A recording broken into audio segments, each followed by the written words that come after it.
গুরুর প্রতি শিষ্যের কেমন সমর্পণ হওয়া উচিত, আজকে এই বিষয় নিয়ে আলোচনা করব। দেখো, কিছু কিছু কথা কিন্তু কেউ বলতে চায় না। আমি চেষ্টা করব তোমাদের যাতে মোটিভেশন হয় এবং তোমরা গুরুর চরণে সমর্পণ করতে পারো, সেই কারণে আমি এই ভিডিওটা বানাচ্ছি। দেখো, সমর্পণ বিনে তোমার যে আধ্যাত্মিক অনুভবগুলো সমর্পণের দ্বারা হয়, সেই অনুভবগুলো সমর্পণ বিনে কোনোদিন সম্ভব না। এমন অনেক আধ্যাত্মিক অনুভব আছে শুধুমাত্র যা সমর্পণের দ্বারাই সম্ভব। দেখো, আধ্যাত্মিক অনুভব, অনেকে ভাবছে যে এইসব আধ্যাত্মিকতা কি বলছে। প্রকৃত তুমি সমর্পণ করলে অবশ্যই তোমার আধ্যাত্মিক অনুভব হবে। এবার কথা হলো, সমর্পণটা তুমি কার চরণে করবে? সমর্পণ তুমি কার চরণে করবে, এইটা হচ্ছে সবচেয়ে বড় প্রশ্ন। আর এই প্রশ্নের উত্তর হবে হচ্ছে একজন নিঃস্বার্থ মানুষ, নিঃস্বার্থ, যার কিনা তোমার কাছ থেকে টাকা পয়সা নেওয়ার কোনো ধান্দা নেই। তোমার কাছ থেকে টাকা পয়সা নেওয়ার কোনো ধান্দা নেই। তোমার সঙ্গে নিঃস্বার্থ প্রেম, ভালোবাসা, ভক্তির রিলেশন, আদান প্রদান থাকবে। শিষ্যের কাছ থেকে যে চাওয়া পাওয়া এখনকার বর্তমানে দেখা যায়, এরকম গুরুর চরণে তুমি যদি সমর্পণ করো, তুমি কিন্তু আদৌ কিছু পাবে না। নিঃস্বার্থ গুরু দরকার, এবং যার আধ্যাত্মিক, যে নিজে তার গুরুর চরণে সমর্পণ করেছে এবং তার আধ্যাত্মিক অনুভব কিছু হয়েছে, এমন গুরুর চরণে সমর্পণ করতে হবে।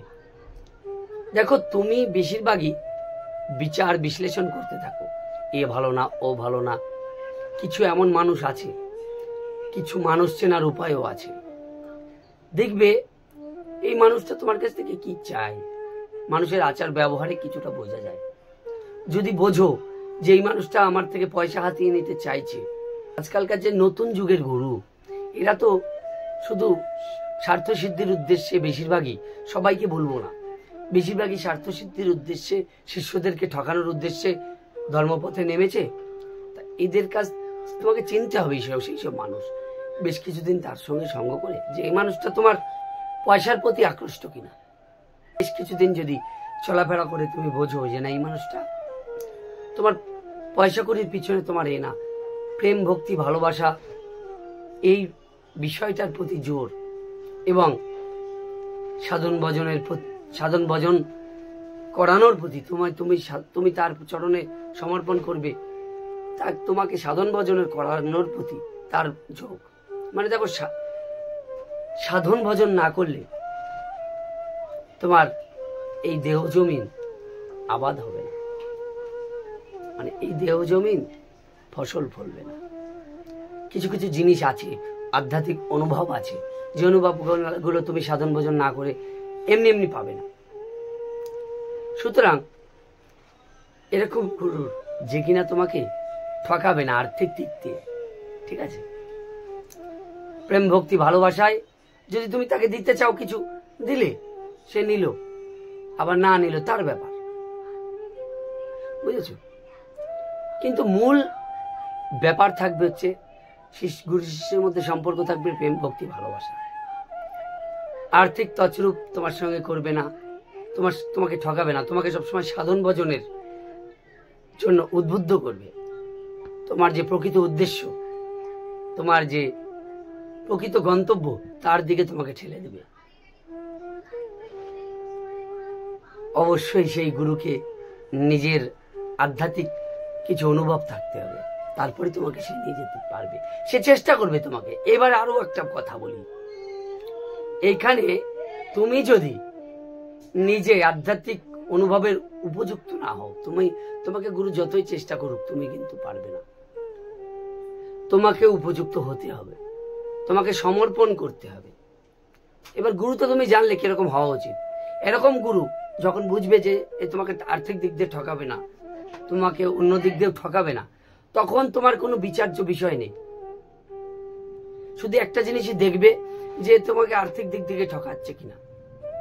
এই জিনিসটা দেখার পর সমর্পণ তোমার কাছে। গুরু যদি বদমাশও হয় না, তুমি যদি সমর্পণ ঠিকঠাক করো, দেখো বদমাশ গুরু সাধারণত তোমাকে কিছু দিতে পারবে না, কিন্তু একটা বিষয়, তোমার যদি সমর্পণ থাকে, সমর্পণের দ্বারা মহা যে শক্তি, ইউনিভার্সাল যে পাওয়ার, কসমিক এনার্জি বা হরি যাই বলি, তোমাকে কিন্তু সহযোগিতা করবে তুমি যদি সমর্পণ করো।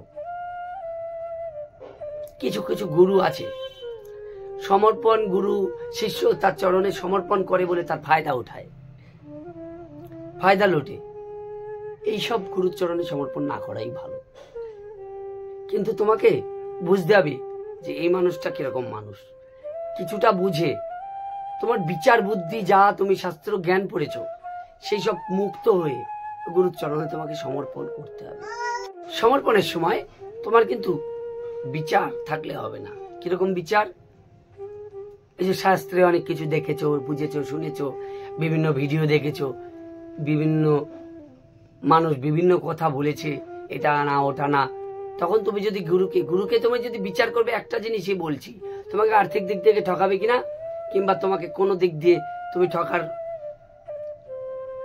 তোমার চান্স আছে কিনা, যদি সেটা সম্পর্কে তুমি নিশ্চিত হও যে না এই মানুষের কাছ থেকে আমি ঠকবো না, তারপরে তোমার শাস্ত্রের বিচার করলে হবে না।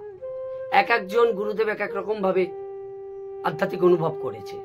সুতরাং তুমি শাস্ত্রে হয়তো একরকম লেখা আছে, কিন্তু সে দেখা যাচ্ছে শাস্ত্র ছাড়া অনুভব পেয়েছে আধ্যাত্মিক অনেক কিছু, সমর্পণের দ্বারা, বিভিন্ন রকম ভাবে সাধনার দ্বারা। তো তুমি যদি তখন বিচার করো, তুমি কিন্তু সেই গুরুর থেকে কোনো কিছু লাভ করতে পারবে না। আধ্যাত্মিক শক্তি বলো, যা বলো, কিছু লাভ করতে পারবে না। সমর্পণ দিতে হবে পুরো। আমি কিছু জানি না, গুরুই সব। আমি কিছু জানি না, আমার কোনো জ্ঞান নেই, বিবেক নেই, বুদ্ধি নেই, কিছু নেই। গুরু যা করাবে তাই আমি করব। বিচার আসলে হবে না যে এটা কেন করছি, ওটা কেন করছি, এটা করলে এটা ফল পাবো, ওটা এটা। গুরু যেভাবে পারবে সেভাবে আমাকে দেবে। দেখো তুমি ভাবছো বিষয়টা অল্প দিন, একটু করে এই 1 সপ্তাহ, 1.5 সপ্তাহ, 2 সপ্তাহ, 2 বার 4 বার তোমাকে সাধনা করালো, তোমার হলো না, এ গুরু পারবে না, এই হয়ে গেল। তোমার সন্দেহ রাখলে হবে না। তখন তুমি নিজেই উপযুক্ত হয়তো না, তোমার মনে কোনো রকম সমস্যা আছে, তোমার এতদিনের যে কুসংস্কার, মানে যে বাজে সংস্কার, এতদিন যে কু অভ্যাসগুলো করে এসছো, তার ফলে তোমার হয়তো সাধন ভজনে তোমার হচ্ছে না। তোমারও তো কিছু গলতি থাকতে পারে।